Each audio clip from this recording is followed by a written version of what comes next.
Welcome to AM. My name's Richard Conway, and this is the platform for age group multisport athletes to showcase their journey.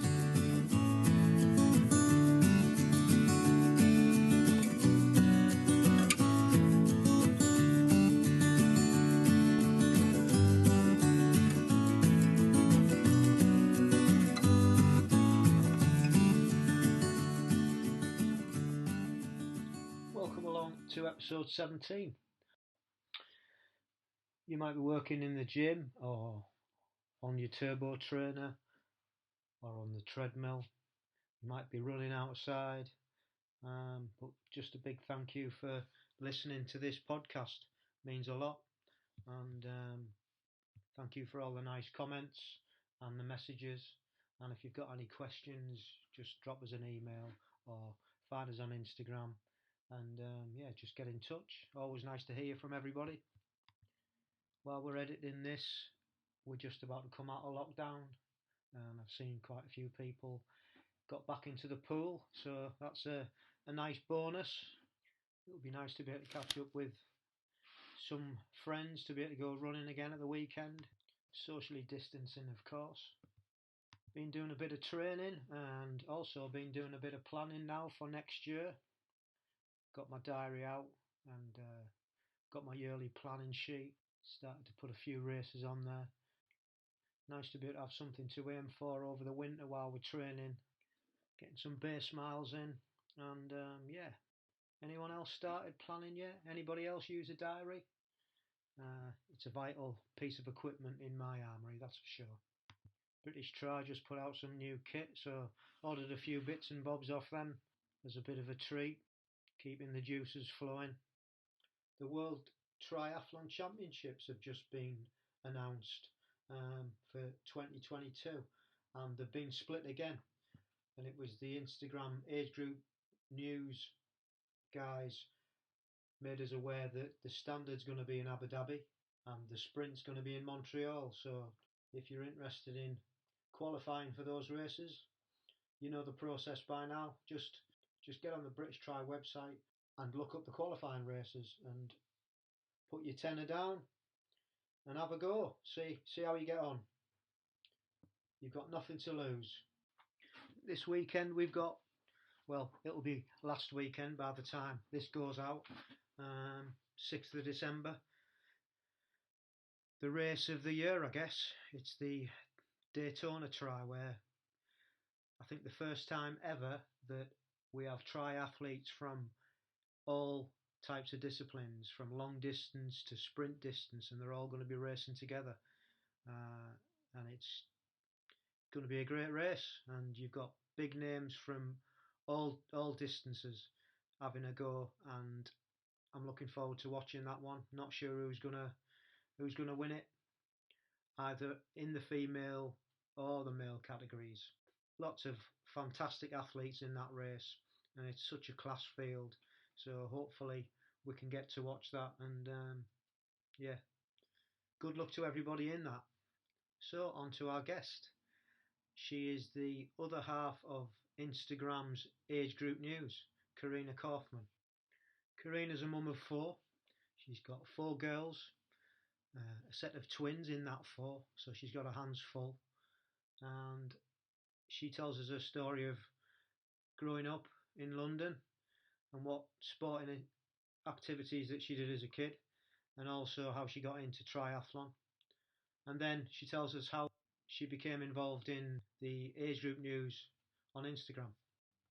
She tells us of her goals for the future, short-term and long goals. And yeah, it's a great conversation, so I hope you enjoy it, and we'll see you on the other side. Good evening. Hi, how are you? I'm very well, how are you? I'm good, yes. It's the end of another long day. You've got a nice backdrop there. Oh, yes, it's there's bicycles all over my house. Yeah. One there, another one there. Yeah, know that More feeling. in the kitchen. It's a little habit of mine. Yeah, I think that's once you get the urge, that's it, isn't it? Yeah, absolutely. So welcome to AMP. Thank you. Lovely to have you here, and thank you for agreeing to tell us your story. Yeah. Whereabouts in the world are you based? I'm in North London. Right. Whereabouts? I suppose quite close to quite a famous spot called Hampstead Heath. All right. Which I think everyone. That's where I tell everyone I live near, because kind of everyone knows that bit. Yeah. So yeah. And have you always? It's a lovely place to train. I can imagine. Yeah. Have you always lived down there? Yes, I actually live in the next road to my parents. All right. Well, that's good. Yeah. Cool. So if you want to begin by telling us a little bit about you growing up and what sporting activities you did as a child and how you got into multisport from there. Okay, well, I suppose I was really sporty as a kid, although I don't think I ever thought of myself as sporty. I just thought that was normal. I used to just have a go at everything, really.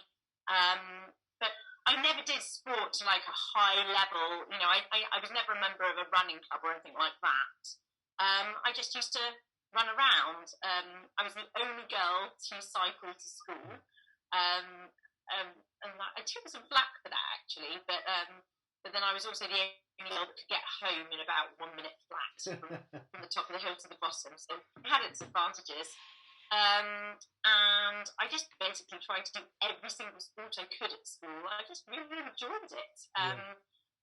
Fencing, netball, athletics, although, I did prefer the sports where I did them on my own rather than the team games. But my passion as a child was my parents took me skiing, and I got hooked on ski racing. And I did that to quite a high standard as a child. I got invited to join the junior British ski team, but that was the time when in the late 80s, early 90s, obsession hit, and there's not a lot of snow around here in North London, so it made life a bit difficult. Never really pursued that. Yeah, I was going to say it must be quite difficult to try and be consistent and train. Is there any snow zones down there now? Nowadays there's Hemel Hempstead, but right.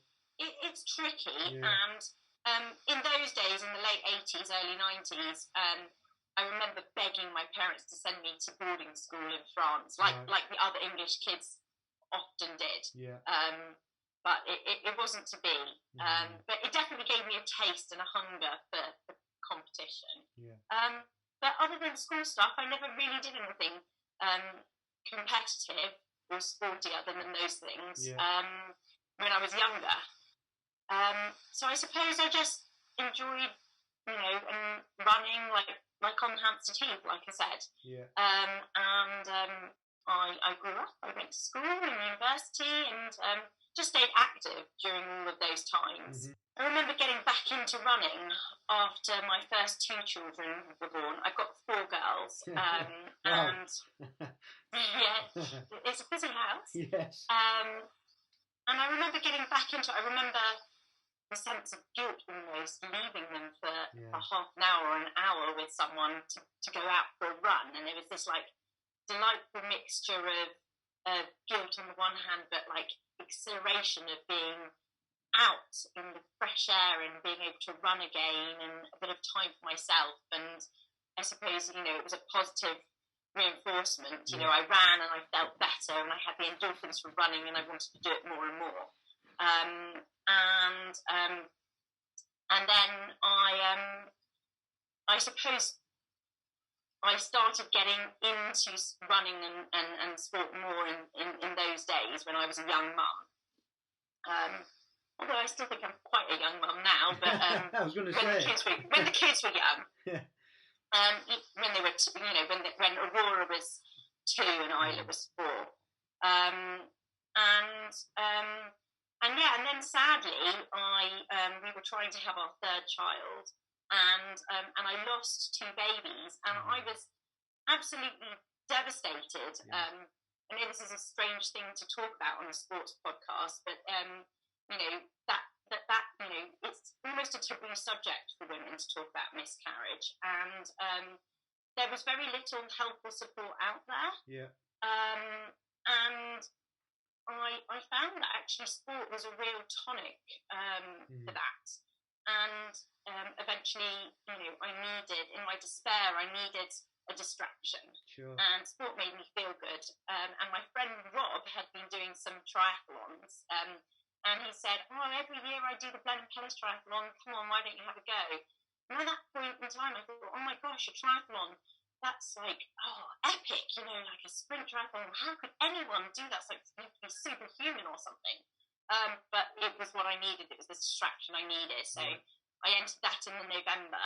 And by June, I was just totally, focused on it and fixed on it. Not to win, but just I enjoyed every bit of it. Like you say, enjoy the process. Yeah. Nice one. Oh, you listen then. Yeah. Oh gosh, every episode, I love it. Yeah.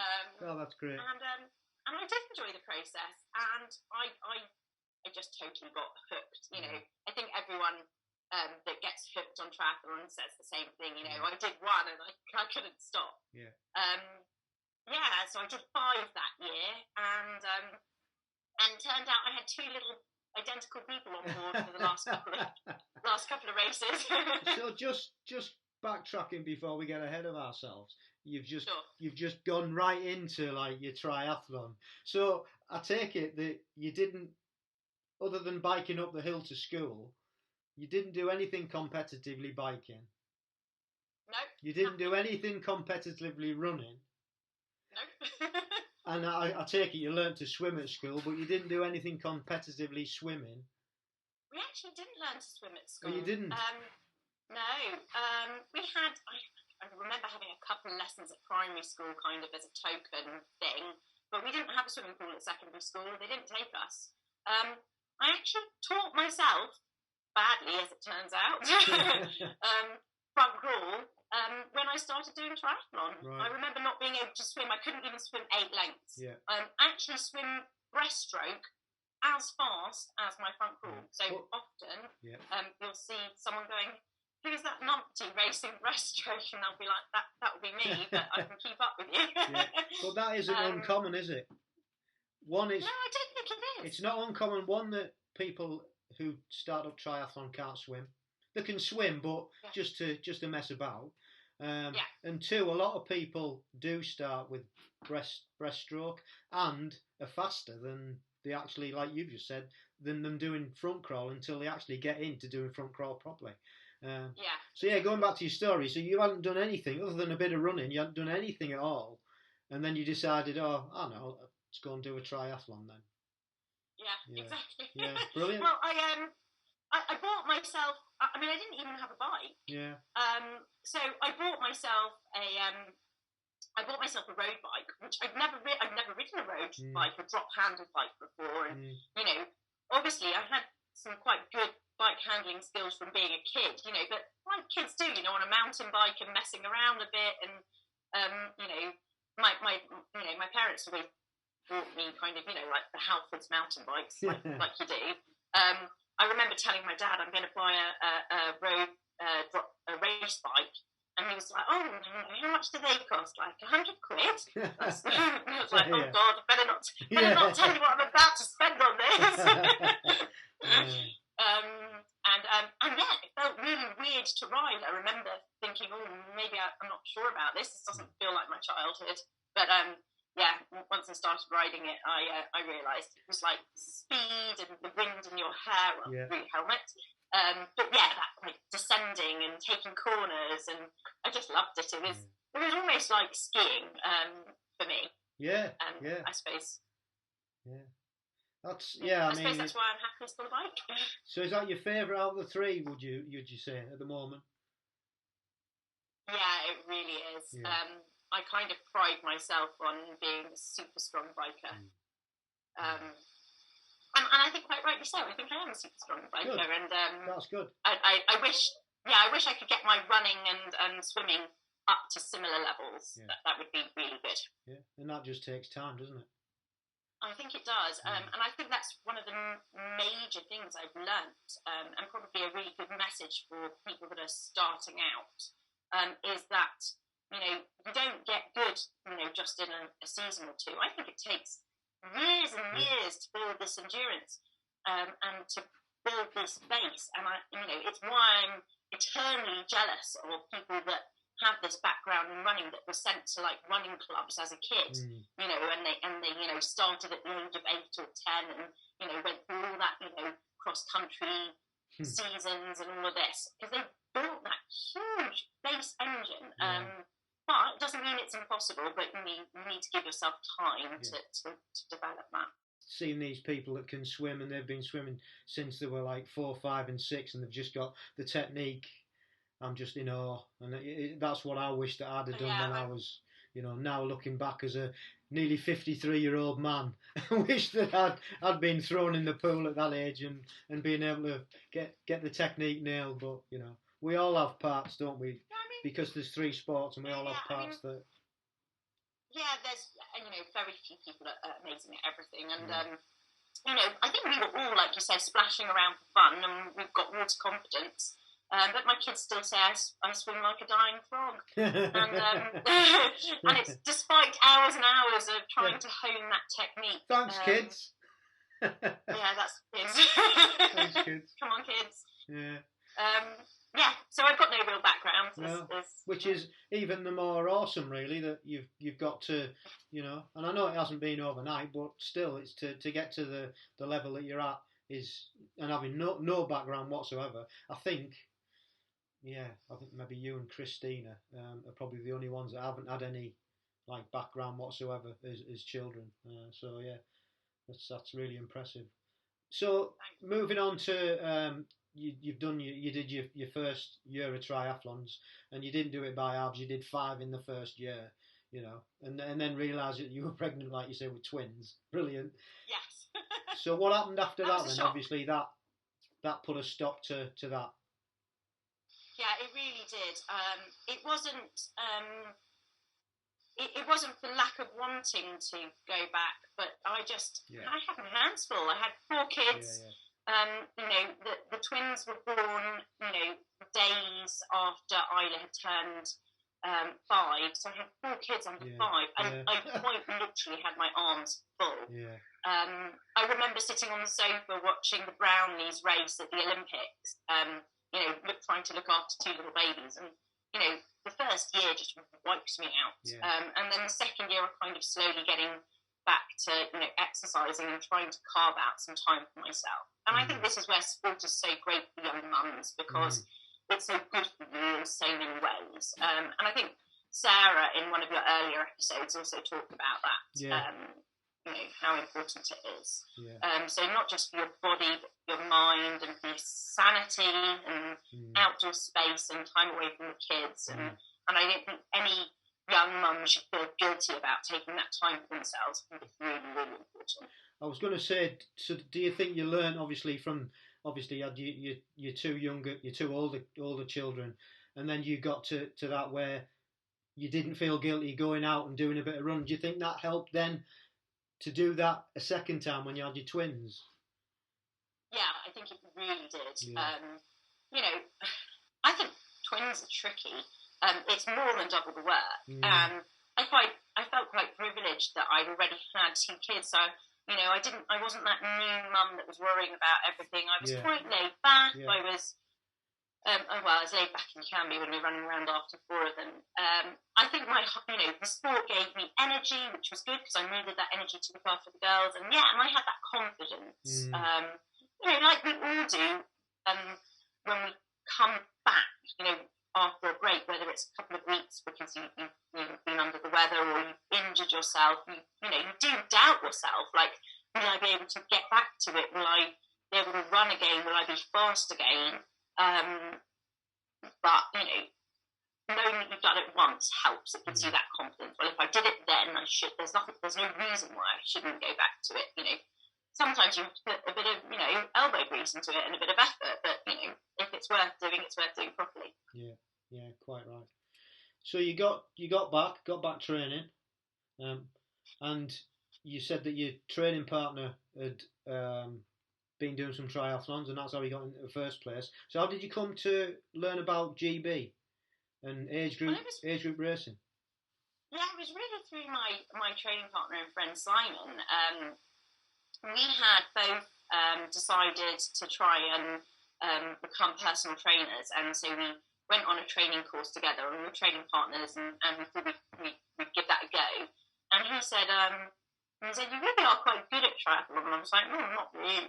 You know, I wasn't speedy then. I just really enjoyed it. I wasn't placing in races. I was just enjoying, knocking minutes off my 5K time, or, being a little bit fast or slipper in transition or something like that. So I didn't view myself as speedy, but he really encouraged me. He said, no, you're actually quite good. Why don't you try, the British team? And he looked it all up, and it just seemed like a completely impossible task. I was thinking, like, why are you trying to make me do something where I'm going to fail? It's like, it seemed crazy. But some friend you are. Yeah, exactly. What are you setting me up for? But at the same time, I was like, wow, someone believes in you and encourages you. He always said that, watching me race or racing with me, we'd often go to races together and stuff, was encouraging for him. So I thought, okay, I'll give it a go. What's to lose? There's nothing to lose. I'm doing these races anyway. Yeah. Albeit the races that I was doing before them weren't kind of what I'd call, national level, which is, I suppose, what we think of the qualifiers as. Yeah. Where the best in the country turn up. But I thought I'd try. So, I was getting more and more into it, and yeah, so 2017, I kind of thought, well, the Worlds are in Rotterdam. That's nearby. I can probably get there. It's not like I have to traipse across to Australia or anything. I'll give it a go. So that was the first. So how did you go about working out which race you were going to go for? Obviously, you just said Rotterdam because that was closest. Was that the reason? Was it the closest one, or was it the race that you? Was it the distance, or what was the reason that you chose that race?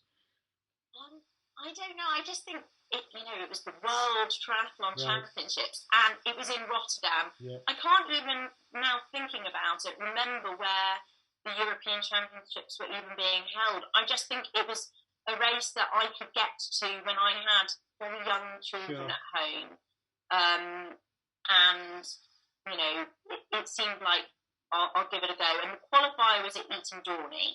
I realised there was 3 qualifiers, but I didn't think to go to all 3. I just thought I'll go to one and see how I do. Yeah.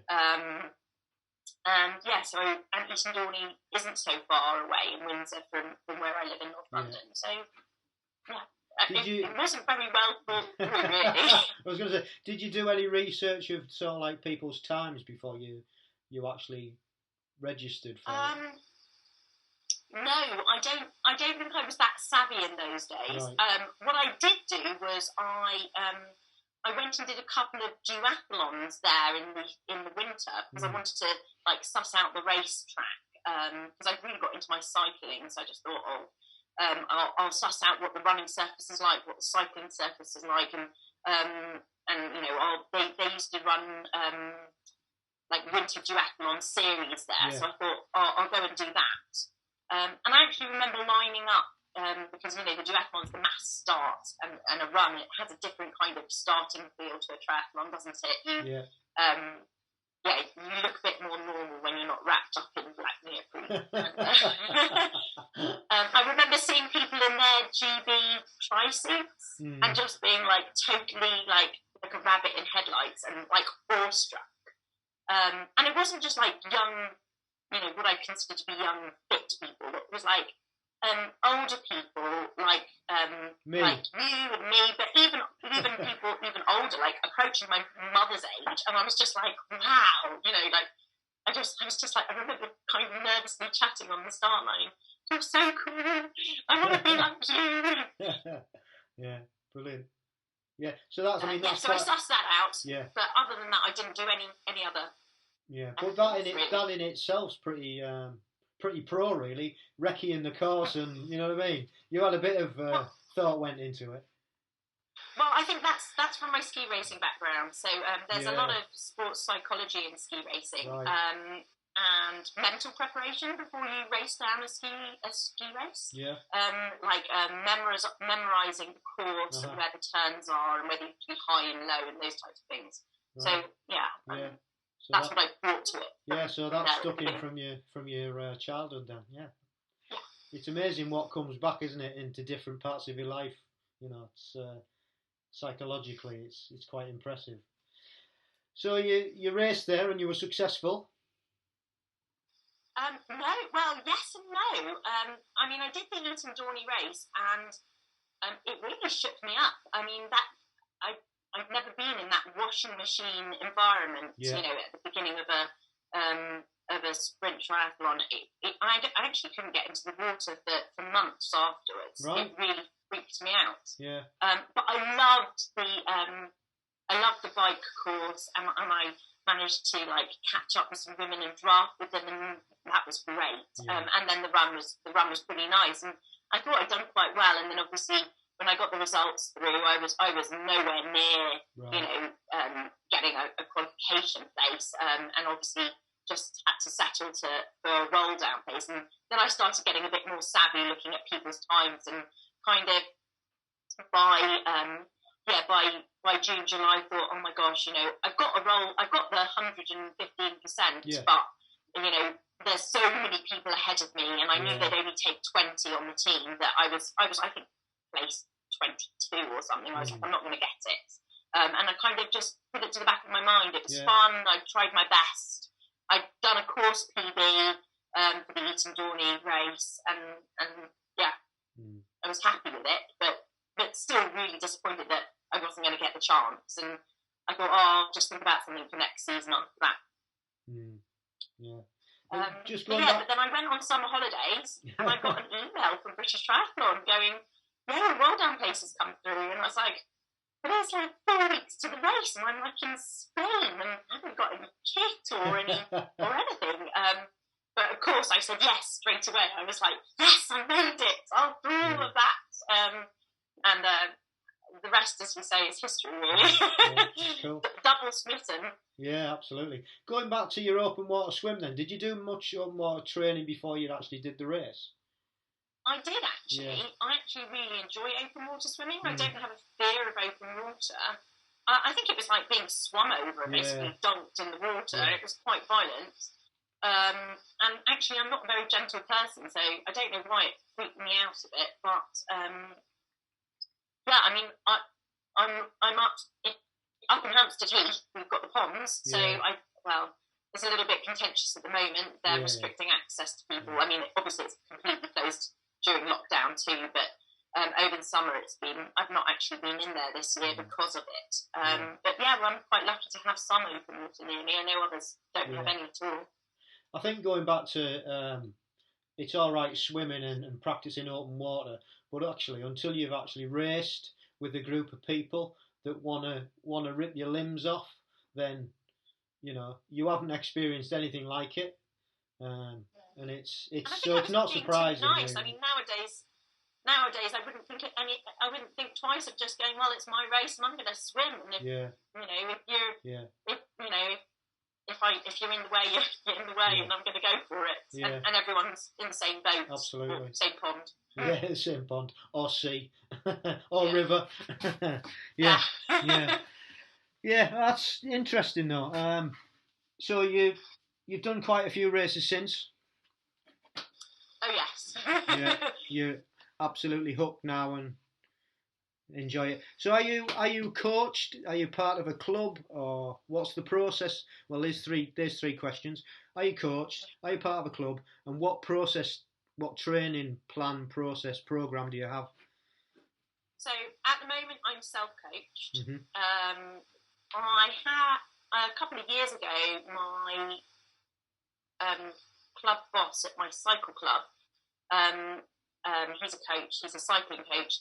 And he took me on for a year and was doing some cycle coaching. And that was the first experience I've ever had of any kind of structured planning. Up until then, I was just kind of poodling along, up until, the end of 2018, I was just poodling along on my own. And he said, come on, you need a bit of structure.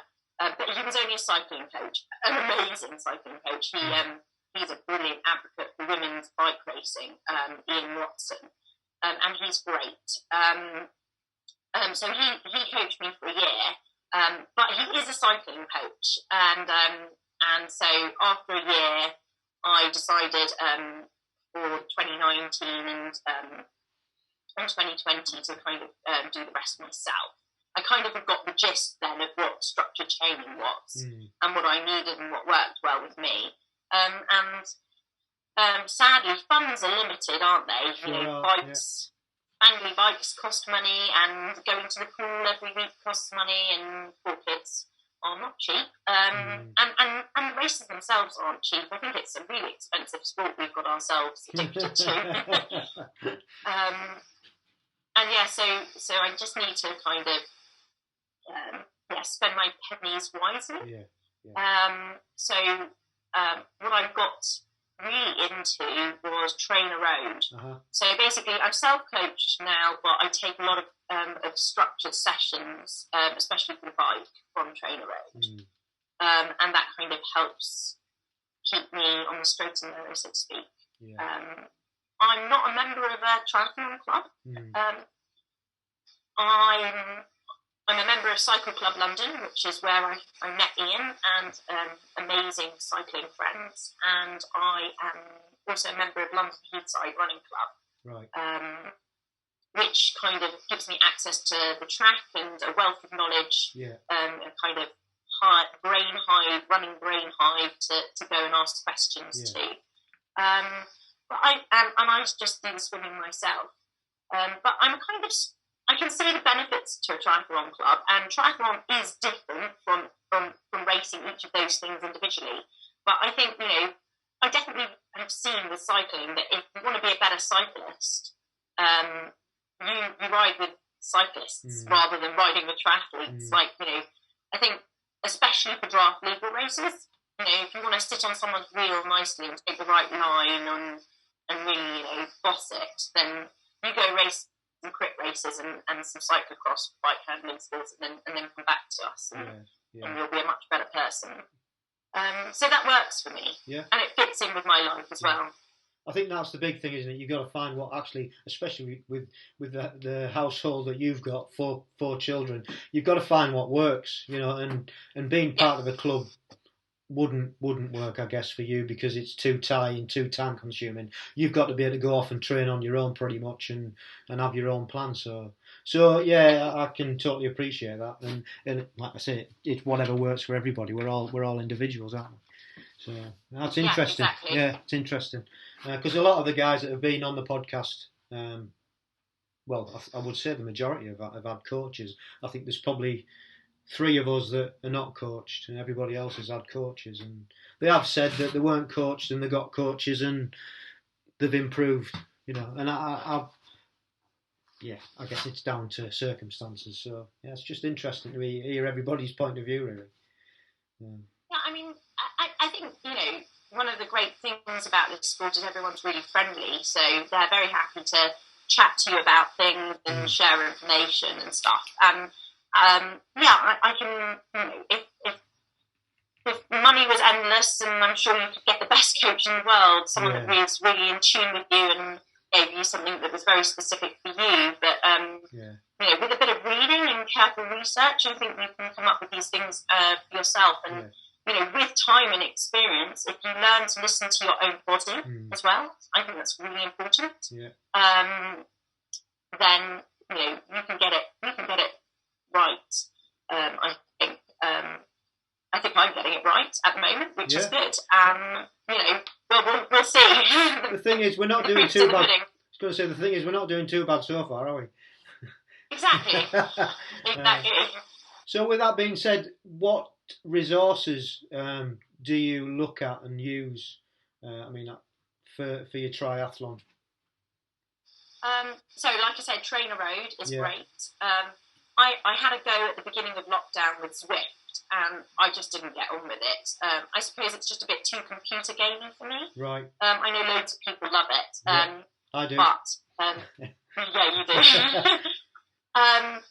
I mean, I have a really old, completely not smart, not connected to anything, turbo. Yeah. And up until I got coached by Ian, I literally just had, post-it notes in front of me, and just look at a kind of blank wall and listen to some music and turbo away. So I don't need anything fancy like that. Trainer Road is great for cycling and structured training and intervals.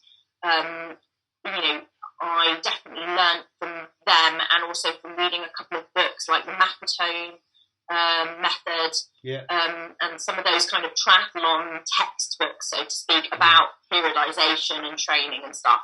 Like you said, because I don't have a sports background, you would have learnt about this as a kid in a running club, for example, like the winter season and the summer season and different things like that.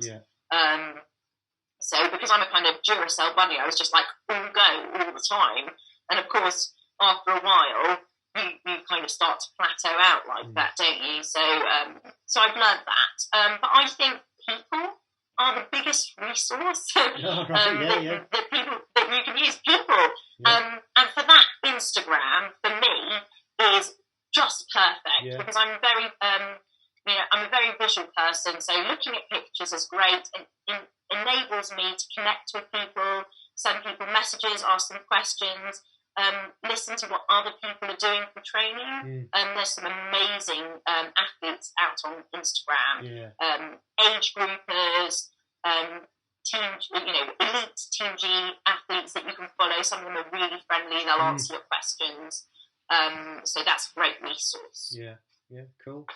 Yeah, very, very good. Yeah, I mean, people.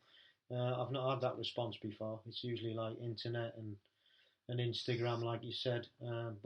But yeah, just people in general.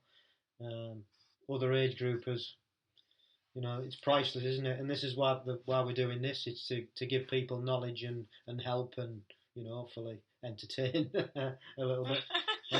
So what's your favourite piece of kit? It's got to be my bikes. I just love cycling. Yeah, which bike? Well, I've got 4. Yeah. But they're all, I've got a road bike, I've got a TT bike. I love my cyclocross bike because I love off-road stuff, and I've got a mountain bike as well. Don't make me choose one of them. They're like your children. Yeah, well, my kids were very excited when I finally got the 4th one because they were like, "There's one for each of us, Mum." Like, touch my bikes and you're in trouble. You can have anything, just don't touch my bikes. Okay, we'll leave it at that then. I'm not going to make you choose. I'm not going to make you choose. But I think what's really handy that I got a year ago for my bikes is power. Right. So I bought power pedals because I can switch them between my road bike and my time trial bike. And because I don't have a smart trainer or anything like that, I now have power for when I'm on turbo as well. And unlike people that train on a watt bike or have smart trainers, because the power I'm using are power pedals, it's the same power that I can use in training indoors. I can replicate the training indoors outside and for racing as well. So that's quite a nice metric for me. Yeah, it is. Yeah, I mean, power is obviously I've not got pedals, but I use the power on Zwift, and it's doing the FTP testing and stuff. It just gives you, it draws I've just done one last month, and I do one each month just to see the progression or not sometimes. And it's a brilliant tool to be able to use. What pedals did you go for? Interesting. I've got the Garmin Vector ones. Right. Yeah. I've just got one side. Yeah. I just didn't fancy paying double the price for 2 of them. No. And I think for what we use them for, it does the job. Yeah. It is something I'm looking to invest in. Probably get the winter out of the way because we won't be doing much riding outside. But in the spring, I'm gonna get some. And I like you pedals because then you can interchange them off the bikes, and I think that's invaluable. I know some people have had trouble with them, but mine, as long as you change the battery every once in a while, have actually been great for me. I mean, great piece of kit. Good, yeah, nice one. What so what are your plans in the short term, and for longer term? What are your goals going to be? Well, this was 2020 was meant to be my year. Well, that's what I'd. What did you have planned? To go over the world. No.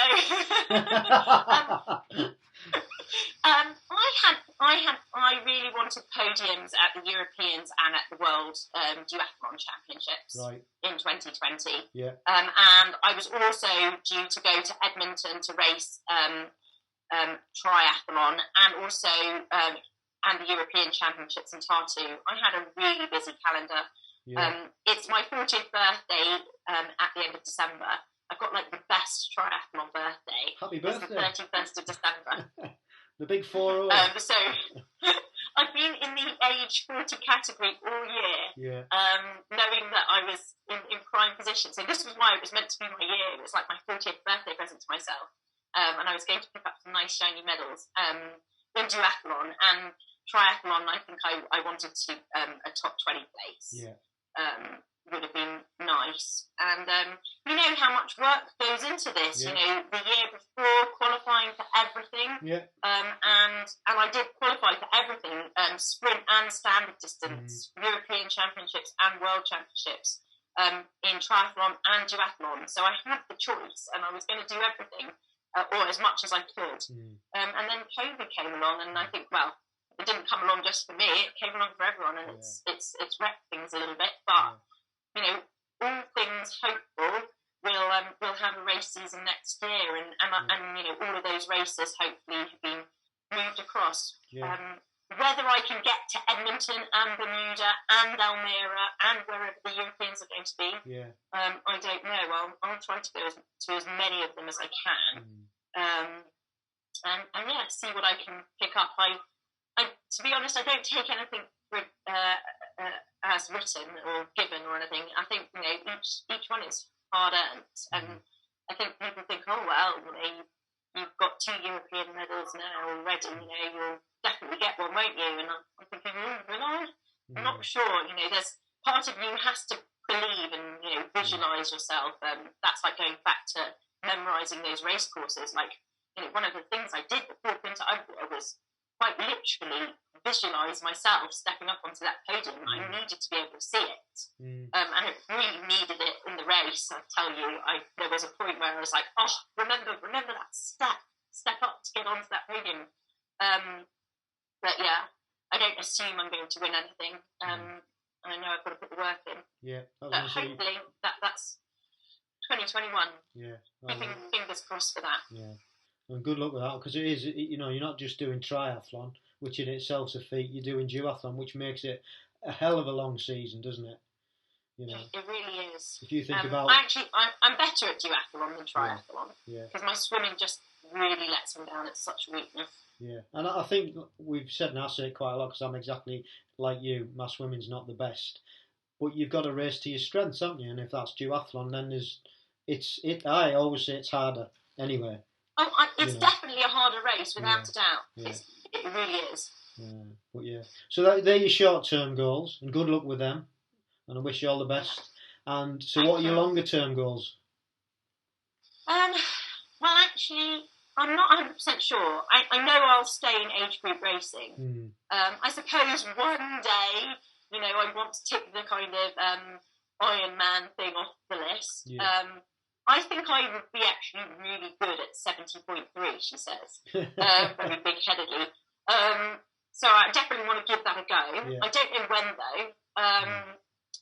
One thing that's, you know, that I've been thinking about during lockdown is that really we've had our racing taken away from us. And it really made me miserable for a large chunk of that first lockdown. And I realised how almost dependent I was on sport.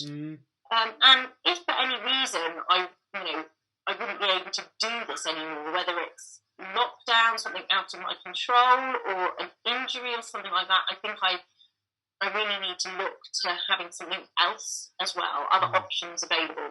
Yeah. So I'm thinking about going back to university. All right.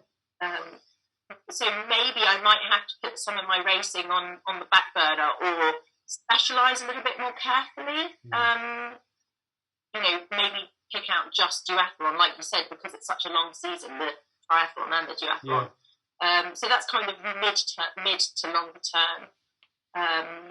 But we'll see. It's a big decision, and the girls are growing up now, and there's lots of sides to me, and it's about keeping a balance, really, isn't it, in life? It's really important. Yeah, it is. I think you've got your hands full with your kids, but that's such a precious time, because believe you me, it goes so quickly, and they've gone before you know it, and you turn around and you think, what happened? Where have they gone?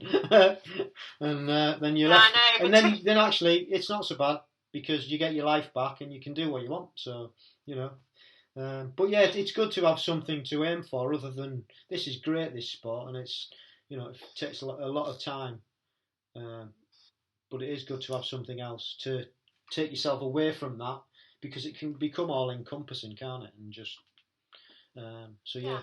I think it can, but I mean, the best thing, other than the racing, of course, and the endorphins and just the love of the sport, is our amazing triathlon and duathlon family. And I think that's what people are missing so much in lockdown, because you can do virtual racing, you can go out training, it doesn't have the same feeling, we all admit that, but not being able to meet up with your mates or see people at races, I think that's really, people are really feeling it now. I mean, I'm really feeling it. Yeah. And that's one of the things that is magical about age group sports. Even if you don't dream of hitting European or world podiums, even if you just dream about go and enjoy being part of the British age group team is just amazing. Yeah, putting that GB tri-suit on's just, that's it, done, job done. Anything else is a bonus, isn't it, really? I know. If only we could get that feeling just walking around the house with it on. I've not tried that. I'll give it a go. I have. I've even been to school in it. Yeah, that's brilliant. So that's your triathlon, duathlon, multi-sport history and background and future. Yeah. Moving on now to, obviously, you're part of the age group news. Yes, with David, which David was on previously. Had a nice chat to David, and he was telling us quite a lot about the age group news. And so, how did you come about to be involved in that? And so David and I kind of started collaborating together when I was on an aeroplane with him to Romania in 2019 for the European Duathlon Championships. And we just hit it off, and we started talking more and more about age group news. And it was only halfway through the conversation where I said, I think we could really build our followers and kind of set ourselves a little challenge. Can we engage with more people? X number more people by the time the championships were over. And I gave him some ideas, and he went away with that and did the things that David did, and it was great fun, and it was about being part of the age group family and scene, and I loved it so much. And I think working with David means that age group news is a little bit more rounded, because I'm a little bit older than David, and it's nice to have a woman on board as well. And we can bounce ideas off each other, and also cover more races. I was obviously going to a lot more races than he was able to go to internationally. David is a phenomenal athlete, just an inspiration. Even though he's younger than me, I just totally look up to him, his sporting abilities, and the knowledge that he has, because he is a lifelong athlete. And I love people, and I just wanted to get involved with that, and to be able to help other people. Yeah. In the age group team. So it kind of was perfect for me. I'm bubbly and friendly and chat to everyone. And David says, "Is there anyone in the age group team that you don't know?" And I think, that's what age group news is there for. It's there to keep people informed and to listen to people to what people want, and help spread that news, just like you are doing with the podcast. But obviously on that great Instagram platform that I was talking about before. Yeah. For me, it's about giving back to the community and giving people like you and David a voice. You know what I mean? To tell the stories and inspire. And that was.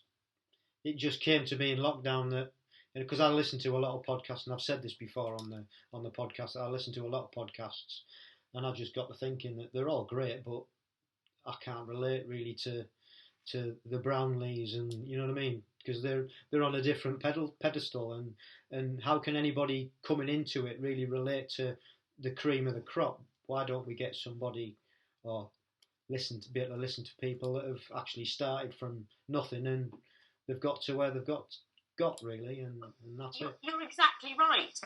That's exactly the reason we want to help people. Yeah. And there was nothing for us for the age group. It was always the elite.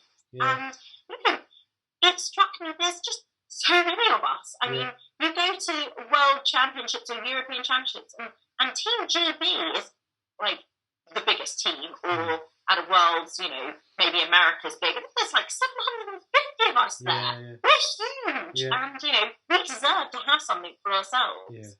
Yeah. To showcase people, to help people, and as a hub for our community. And you do it in words, and it's great. We can listen to it whilst we're running or on turbo. I love it. Yeah. And we do it in pictures. And if people want to send us stuff, suggestions that they want to see featured, that's great. So drop us a line on Instagram, send us a direct message, and we're happy to feature people or look at what ideas they want covered, or information that they want access to. Yeah, good. So you're going to take it forward and hopefully grow it, and but like that's you say, the idea. I mean, it's already grown massively, and I think we're just looking. Year on year, it's going to get bigger and better. Last year, we got a few little prizes to give away. That a special Team GB helmet that went to Claire. She won that, and fun little things. It's makes our community even more interesting than it already is. Cool, brilliant. That's great news. Well, thank you for your time. And it's been a pleasure to chat to you and listen to your story. And like I said before, just good luck with everything next year. And I hope that we do get the opportunity to race. I'm qualified for the duathlon in the World Championships in Almere, so I'll see you there definitely. Hooray! I'll see you there. And I've also qualified for the European Triathlon, but I don't know where that's going to be. So. No, we don't know where it's going to be, but fingers crossed we can get to it all, and I'll definitely see you out there. Yeah. So on that note, we'll leave it there, and that's great. Thank you ever so much. Thank you. It's been lovely to chat. So thanks again, Karina, for that. Really enjoyed that chat. Insightful and amazing the amount of passion that you've got for our multi-sport, and. Like I just said, thank you ever so much for coming on, and good luck with everything in the future. Hope you guys enjoyed that as much as I did. It's great to hear somebody with so much passion for the sport that we all love. So that's it for another episode. Thank you for listening, and if you'd like to leave any comments, you can get in touch with us at Age Group Multisport Podcast at gmail.com. You can also find us on Instagram at amp_1967. We're on Facebook at ampgb, and we are on Twitter at Age Group Multisport Podcast. And you can find us now on YouTube at ampgb. We've got our own channel over there, and I'm converting the audio MP4s and putting them on there for For people who don't really do podcasts but do YouTube, you can get over there now and have a listen. And if you'd like to subscribe to our channel and leave us a message, much appreciated. And that's it for another episode. So thank you very much, and just remember, stay safe, keep training, and love the process.